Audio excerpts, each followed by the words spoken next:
জগৎজননী মা শারদা চ্যানেলে আপনাদের সবাইকে স্বাগত। আজ আমাদের প্রিয় স্বামী বিবেকানন্দকে নিয়ে কিছুক্ষণ সময় কাটাই বন্ধুরা।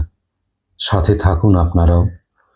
ছোট্ট ছোট্ট স্মৃতিচারণার মধ্যে দিয়ে আমরা স্মরণ করব আমাদের প্রিয় স্বামীজিকে। মহিলা দর্শন, হ্যাঁ ঠিকই শুনছেন।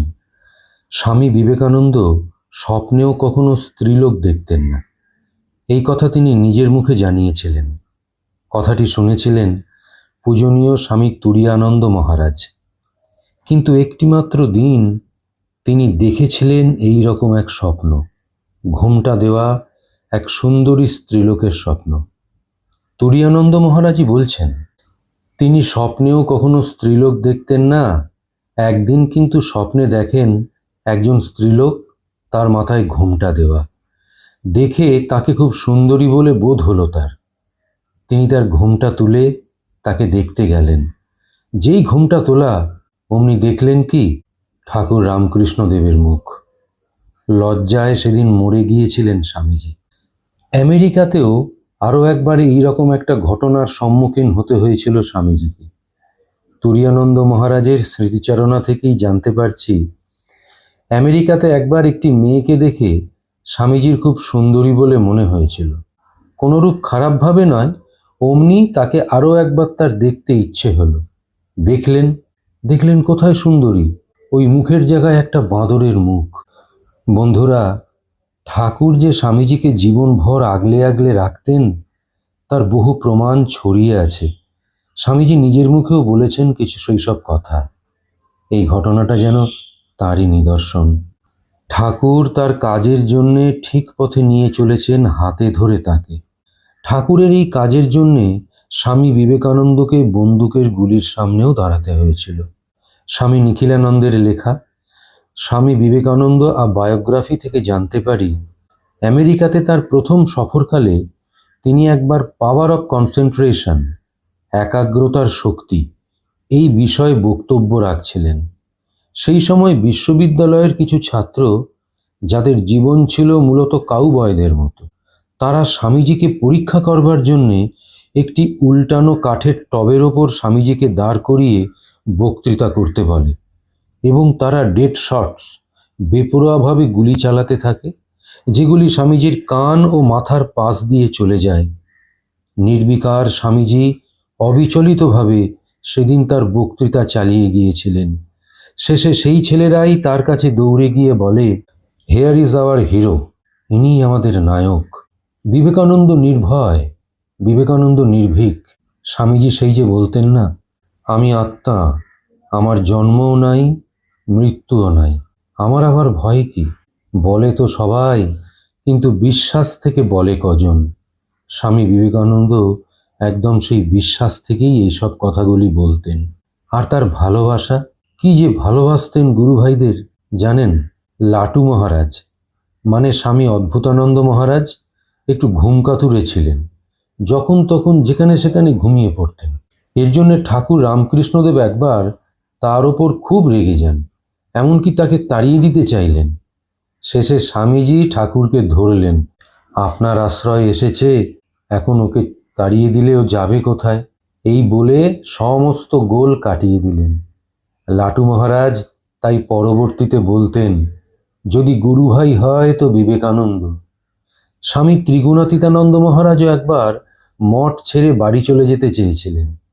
তখন তাকে আটকেছিলেন স্বামী ব্রহ্মানন্দ মহারাজ। তাকে বলেছিলেন, কেন যাবি? নরেনকে ছেড়ে কোথায় যাবি? এত ভালোবাসা আর কোথাও পেয়েছিস?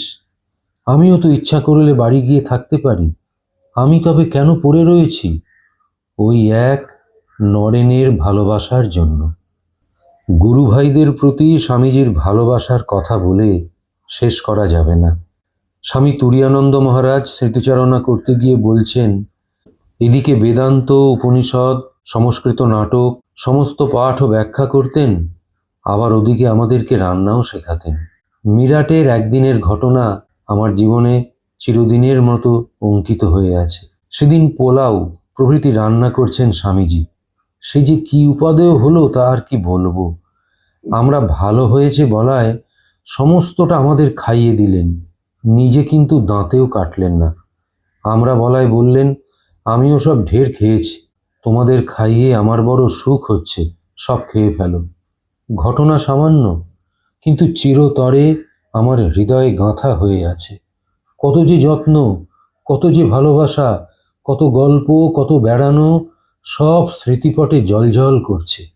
স্বামীজি যখন দ্বিতীয়বার নিউ ইয়র্কে গেলেন, তখন তাকে গুরুভাইরা বলেছিল, তোমার জায়গা তুমি এবার নাও। একবার দুবার এই কথা শুনে স্বামীজি কিন্তু কোনো কান দিলেন না সেই কথায়।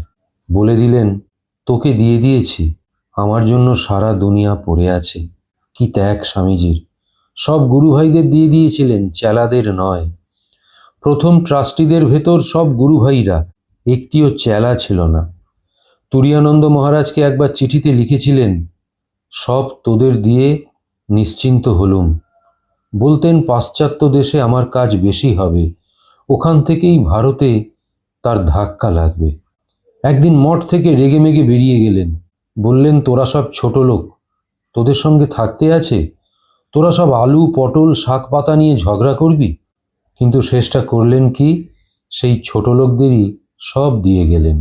কখনো কখনো স্বামীজির মধ্যে না একটা খুব শক্তি এসে যেত। তখন কাউকে স্পর্শ করলে তার ভেতর তিনি ধর্মভাব প্রবেশ করিয়ে দিতে পারতেন। এই রকম করেছিলেন কিডিকে। কিডি আসলে ছিলেন একজন মাদ্রাজি অধ্যাপক। তার পুরো নাম ছিল সিঙ্গারভেলু মুদালিয়া। তিনি ফলমূল খেয়ে থাকতেন বলে স্বামীজি তাকে মজা করে কিডি বলে ডাকতেন। কিডি শব্দের অর্থ হলো পাখি।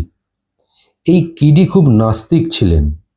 স্বামীজির স্পর্শেই তার হৃদয়ে ঈশ্বরের প্রতি বিশ্বাস গড়ে ওঠে। আর সাধু সমাজের প্রতি তার ছিল প্রগাঢ় সমবেদনা। তুরীয়ানন্দ মহারাজই স্মৃতিচারণা করতে গিয়ে বলছেন, আমরা সব একত্রে ঋষিকেশে রয়েছি। স্বামীজি একটা আলাদা ঝুপড়িতে থাকতেন। সকালবেলায় আমাদের কাছে আসতেন, একসঙ্গে চা খেতেন। প্রত্যহই একজন পশ্চিম দেশীয় সাধু ওইখানে বসে গীতা পাঠ করতেন। তার লেখাপড়া বিশেষ জানা ছিল না, পাঠে প্রায় ভুল হতো। গুড়াকেশেন শব্দটি তিনি উচ্চারণ করতে পারতেন না, বলে ফেলতেন গুড্ডাকেশেন। এসব শুনে স্বামীজি একদিন পরম যত্ন ও বিশেষ দরদের সঙ্গে সেই সাধুকে এটি সংশোধন করে দিলেন। আর আমাদের বললেন, তোমরা রোজই এই ভুল পড়া শোনো আর শুধরে দাও না, তোমাদের সাধুর ওপর এতটুকু সমবেদনা নেই। শেষে স্বামীজি সেই সাধুকে আরও বলেছিলেন, মহারাজ, আপনি গীতার চেয়ে সহজ বিষ্ণু সহস্রনাম পাঠ করবেন, তাহলে অনায়াসেই শুদ্ধভাবে পাঠ করতে পারবেন আর ভগবানের নামের উচ্চারণ করে আনন্দও পাবেন। স্বামী বিবেকানন্দের কথা হবে আর ঠাকুর রামকৃষ্ণদেবের সাথে তার খটামটির কথা হবে না। তখন যদিও ঠাকুর শরীরে নেই, কিন্তু তারপরেও তার ওপর খুব চটে গেছেন স্বামীজি। এই স্মৃতিচারণাটিও করছেন পূজনীয় তুরীয়ানন্দ মহারাজ। বলছেন, স্বামীজি একদিন বলছেন, আমাকে একাই যাত্রা করতে হলো, বাজানো গাওয়া সব একাই করতে হলো, কেউ কিছু করলে না। আমাদের তো গালাগাল দিচ্ছেনই, ঠাকুরের ওপরও তার ভারী অভিমান হয়েছে, তাকেও গাল দিচ্ছেন। পাগলা বামুন, মুখ্যু, ওর হাতে পড়ে আমার জীবনটা বৃথা গেল। তারপরে কি বলছেন জানেন? বলছেন, তবে কি জানো, যেটা দেওয়া গিয়েছে সেটা তো আর ফিরিয়ে নেওয়া চলে না, অন্তত জীবনের একটা না হয় এই পাগলা বামুনের হাতে দিয়েই নষ্ট হলো। স্বামী বিবেকানন্দকে আসলে চেনা খুব মুশকিল। তুরীয়ানন্দ মহারাজই বলছেন, শ্রীকৃষ্ণের দেহত্যাগের সংবাদ যখন উদ্ভব বিদুরকে জানালেন, জানিয়ে বিলাপ করে বলছেন, কি আশ্চর্য ব্যাপার, তিনি যদুকুলে জন্মগ্রহণ করলেন, কিন্তু যদু বংশের কেউ তাকে বুঝতে পারলেন না। দিবারাত্র একসঙ্গে শোয়া বসা খাওয়া খেলা প্রভৃতি সত্ত্বেও জগৎ চিন্তামণি পরমব্রহ্ম সাক্ষাৎ ভগবান শ্রীকৃষ্ণকে কেউ বুঝতে পারলেন না। শুধু যদুকুল কেন, সমগ্র মনুষ্য সমাজই হতভাগ্য, কেউই তাকে চিনতে পারেনি। উদ্ভব ঠিকই বলেছেন, আমরাও স্বামীজির সঙ্গে একসঙ্গে কাটালুম, একসঙ্গে খাওয়া বসা চলাফেরা শোয়া গল্পগুজব শাস্ত্রপাঠ হাসি ঠাট্টা দিনের পর দিন বছরের পর বছর করেছি, কিন্তু স্বামীজিকে আমরা একটুও চিনতে পারিনি, তার স্বরূপ আদৌ বুঝতে পারিনি।